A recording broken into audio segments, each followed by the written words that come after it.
Story of an accounting hack on Australia TPB supervised training. Video 2, Settling in Australia.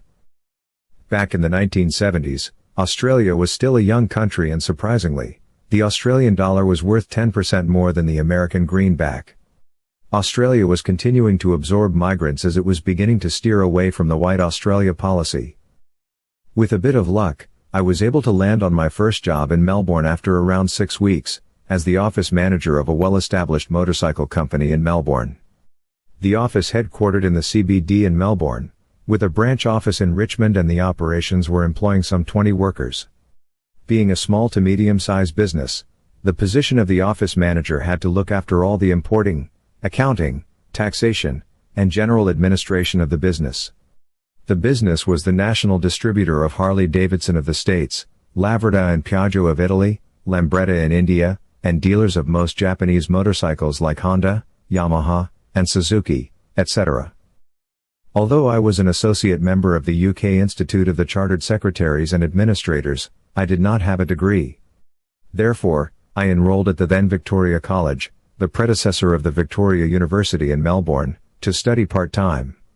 Strictly speaking, with the exemptions I got from being an ACIS, I could have completed my business degree with 6 more units out of a total of 24. However, as I wanted to become a CPA in Australia, I needed a degree with all the prerequisite subjects. I ended up studying a total of 12 more units to acquire my bachelor's degree in business, major in accounting. I finished work around 5 p.m. and although I had only 2 or 3 evenings for my lectures and tutorials, it was my practice to travel from work to the college library every evening when I would spend 3 to 4 hours to attend classes or to do my assignments.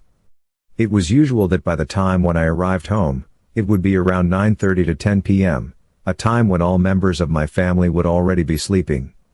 It was customary for me to take out my dinner from the oven and watch a bit of TV, while eating.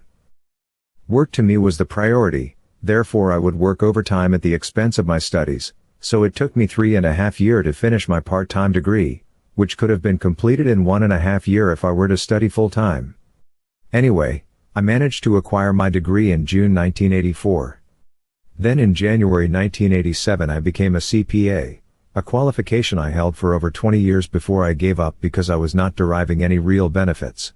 In essence, I was paying some $700 a year for membership, for the privilege of retaining the title of a certified practicing accountant in Australia. Meanwhile, all members of our family were settling in well, because the children had been attending schools in Nauru with English as the medium of instruction.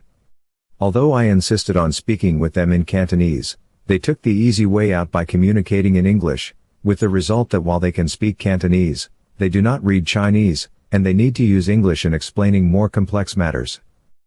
From a financial point of view, as both my wife and I were working, we were able to purchase our first home, a 3-bedroom unit in Noble Park.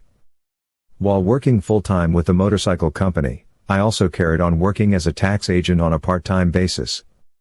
In the next episode, I shall continue my story on how I survive a period of turmoil in my working career as an accountant in Australia in the 1980s. Viewers are invited to subscribe and to visit our website at eEasyTax.com where you will find all published and unpublished episodes in this series.